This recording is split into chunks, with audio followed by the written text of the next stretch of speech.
Are you ready? Yes. Yes. Hi everyone, welcome back to Sydney and Starlight. And if you're new here, welcome. Enjoy the videos. So today, me and Sydney are going to be reading Disney's 101 Dalmatians 2. Good job, too. Patch's London Adventure. So let's start. Sydney, can you find Patch? Yes. Where's Patch? But. That's not Patch. There's no Patch right there. Where's Patch? Bess. Patch. Where's Patch? Where's the Dalmatian? Where's Patch the puppy? No, the Patch is right there. Bess. That's Patch. Where's Cruella? Yeah. There you go.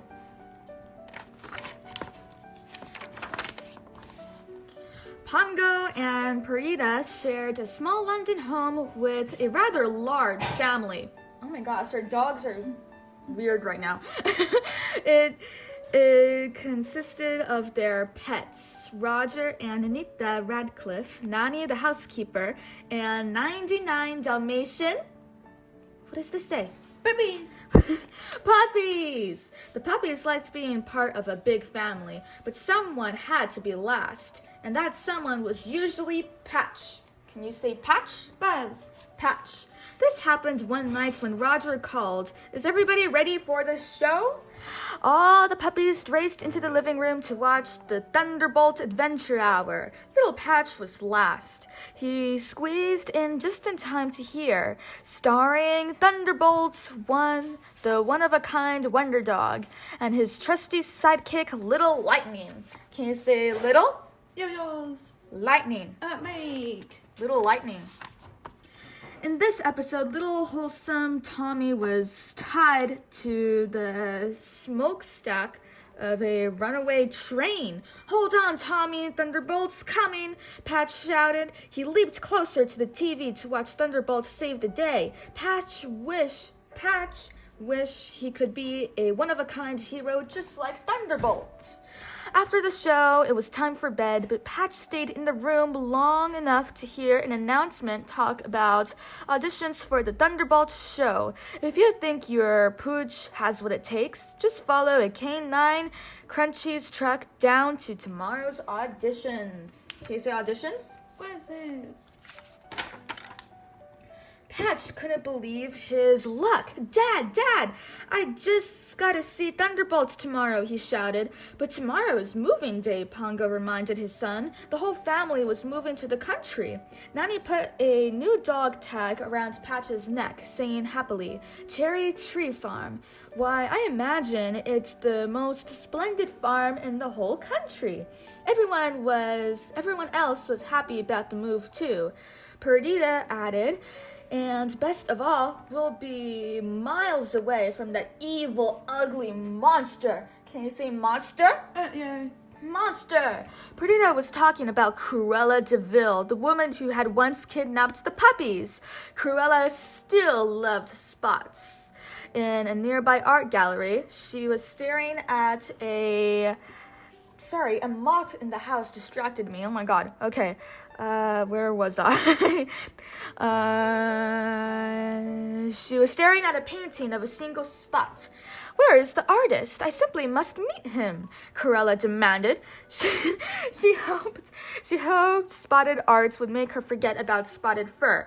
I am Lars, the artist announced, and I am an undiscovered genius. Can you say genius? Yes. Genius. Can you say Cruella? Yeah.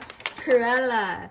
The next morning, Patch was still asleep when the moving van arrived to take everyone to the country. He quickly woke up as he heard Roger called, All right, everyone into the truck. Racing to the window, Patch saw his brothers and sisters jumping into the truck. Pongo had already lost count. Right, anyone not here speak up, he said with a laugh. Pongo didn't notice that Patch was missing. The pup tried to open the window, but it was stuck. Frantically, Patch cried, Wait for me! He was He was too late. They didn't even miss me, Patch sighed as the moving van rumbled down the road without him. Suddenly, Patch spotted a canine Crunchies truck stopped near his house. The puppy finally managed to open the window and squeeze out. He hopped onto the truck and took off for the Thunderbolt auditions. After Patch arrived at the audition, the TV producer announced, "Line up your dogs. We need to hear their best heroic bark." Can you say bark? Bark. Can you say bark, bark, bark? Woof, woof, woof. Then she says woof, woof, woof. I said bark, bark, bark. She said woof, woof, woof. Okay, moving on. Line up your dogs. We need to hear the best heroic bark. But when it was Patch's turn, all that came out was a tiny bark. "Say, who sat on the squeaky toy?" joked Thunderbolt. Everybody laughed. Poor Patch had lost his chance to be on the show. Later, Thunderbolt was in his trailer when Little Lightning rushed in with terrible news. In their next show, Thunderbolt was going to die. Thunderbolt was stunned. What would he do now? Wait a minute. What if I went out and did something heroic in the real world? Thunderbolt said. The producer would see that Thunderbolt was a true hero. Can you say hero? Yeah. So Thunderbolt left his trailer in search of a real adventure, but he didn't know how to find it. Patch spotted his hero and caught up with him. "I'm your biggest fan. I know everything about every episode by heart," Patch told him. Eventually, Thunderbolt decided Patch just might be able to help him find an adventure. But Thunderbolt didn't tell Patch that he'd never been a real hero before. They walked through the park. There, Thunderbolt mistook a peaceful horse and carriage for a runaway stage horse. Patch remembered, this is just like in episode 37. So Thunderbolt jumped into action to save the people. Sadly, he wasn't good at real-life adventures. He frightened the horse, and the people fell into the pond. None of their other adventures turned out any better. Back on the sets, the producer found out that Thunderbolt wasn't there. "What do you mean he's missing?" he screamed. "How can you shoot a show without a star?" Then Little Lightning secretly slipped a producer photo. The producer declared, "This is the Mega Fantabulous." We'll rewrite the episode to star Little Lightning. The Little Lightning Adventure Hour has a nice ring, doesn't it? The jealous Lightning laughed to himself. Meanwhile, Lars had tried to create spotted arts for Cruella de Vil, but nothing pleased her. Then Cruella had an idea. Surely the spotted fur of Dalmatian puppies would inspire Lars. So the next morning, she hurried to Roger and Anita's old home, only to discover that they had moved. How unspeakably rude, she ranted. Cruella had no idea where to find them until she saw a photo of Patch at the Thunderbolt audition in the newspaper. Cruella was able to read the address on Patch's tag. Can you say address? Can you say tag? Tag. Can you say Cruella? Yeah. Cruella. It wasn't long before Roger saw the same photo of Patch. Stunned, he exclaimed, "What? Patch in London? This is all my fault. If only I hadn't lost count," Pongo fretted. Okay. "The important thing now is that we find him before Cruella de Vil does," Perdita said as they jumped into the car with Roger and Anita. Soon they were speeding back to London. Can you say London? London. Unfortunately, Perdita's worst fears were about to come true. Cruella had bailed Jasper and Horace Baddon out of jail. She wanted them to help her snatch the puppies again. Last time they had failed horribly. "It's time to finish the job," she declared. "We always get the worst end of it with her," moaned Horace. Jasper disguised himself as a woman as part of Cruella's plan. When the canine Crunchy's truck pulled up, the driver asked him, "Something I can do for a pretty young lady like yourself?" "Of course you can," Jasper answered sweetly. "You can just give me this truck," he yelled as he pulled the startled driver out of his truck. Then Jasper and Horace drove to the cherry tree farm. They easily lured all the puppies into the truck, but before the Baddens could get away, Nanny raced toward them. "Let those puppies go right now, or I'm going to knock the stupid out of both of you," she cried, waving her heavy frying pan. Racing around the farm, Horace and Jasper were finally able to grab Nanny, tie her up, and lower her down into a well. "That ought to hold you right proper," Jasper declared. Then the Baddens hurried off to deliver the puppies to Cruella. Cruella was pleased and brought the puppies to Lars's loft, which was in a warehouse. Lars fell in love with the puppies. "Aren't you just a sweetie?" he cooed to one of the puppies. Lars asked eagerly, "You mean to do a painting of them, don't you?" "No," Cruella announced. "I want you to use their coats as canvases." Horrid Lars refused. Cruella snapped, "If I can't have a masterpiece, at least I'll finally have a fabulous Dalmatian coat." Lars fainted at the thought. Not long after, Thunderbolt and Patch heard barking. Dogs around the city were trying to tell them something. "Sounds like a kidnapper being held in a warehouse. A devil woman. 101 Dalmatians," Thunderbolt translated. Patch panicked. "That is my family. Cruella must have them again." Thunderbolt agreed to help. He barked a message to the barking chain. Then he and Patch set off to save the puppies. Back in the trailer, Little Lightning heard the barking. He found out that Thunderbolt was going to try to save the puppies. What if Bunderbolt gets lucky and succeeds, Lightning muttered. If Thunderbolt became a hero, Lightning would never be a star. He had to stop them. Thunderbolt and Patch made their way to the warehouse where Lars lived.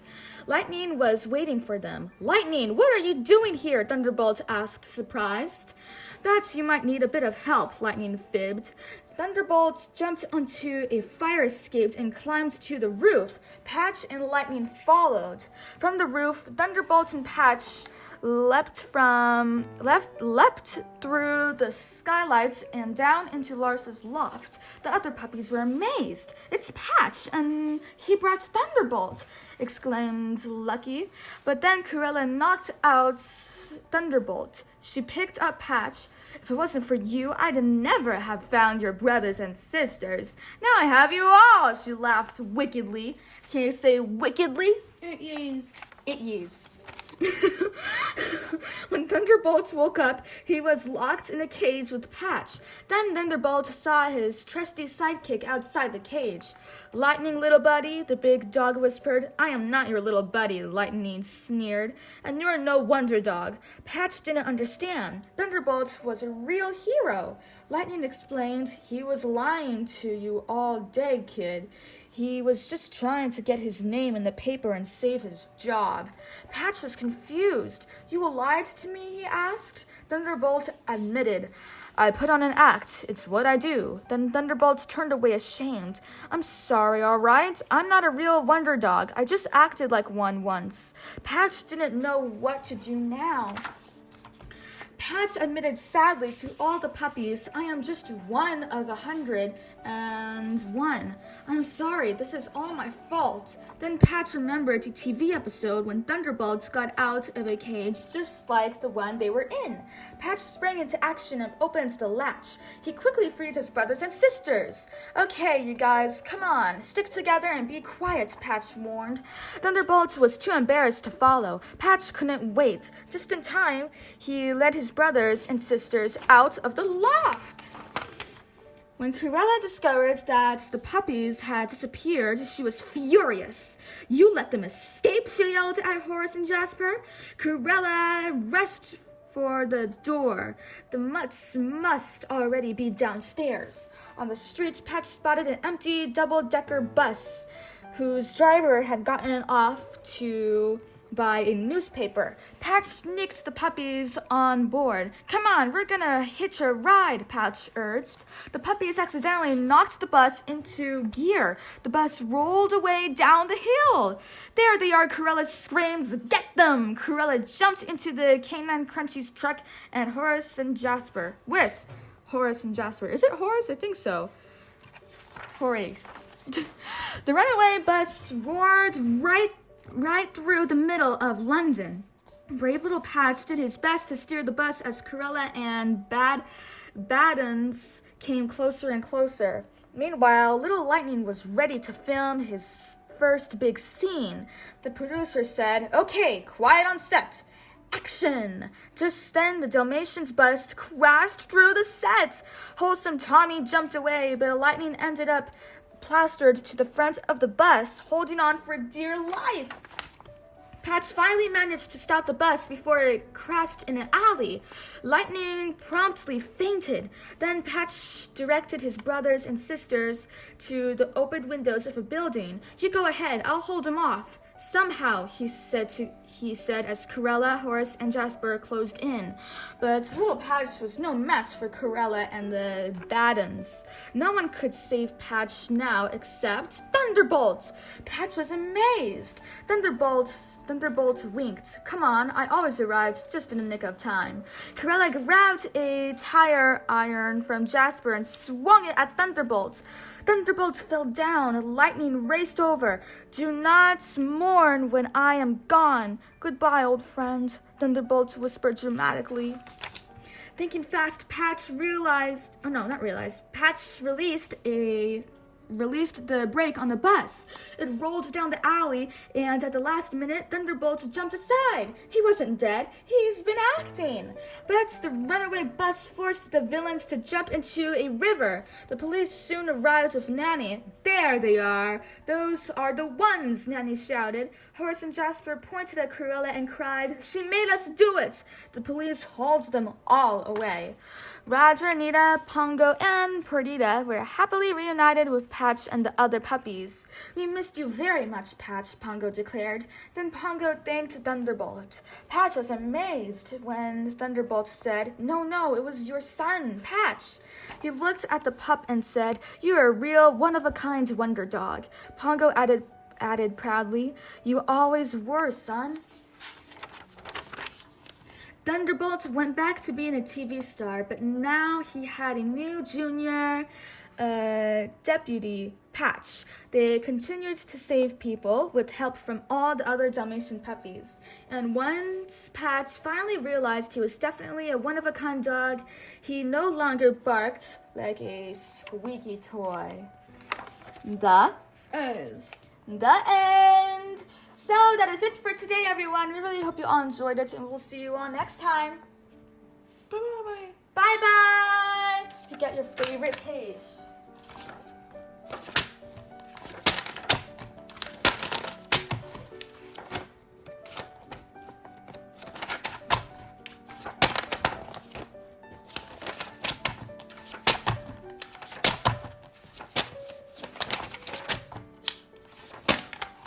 Gotta show everyone what you're doing. You always do it off camera. Hold on, I will hold it for you right here.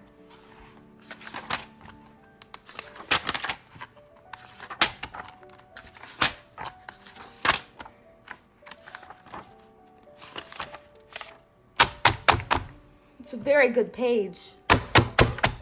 Who's your favorite character? Yeah. Corella. Bye-bye, everyone.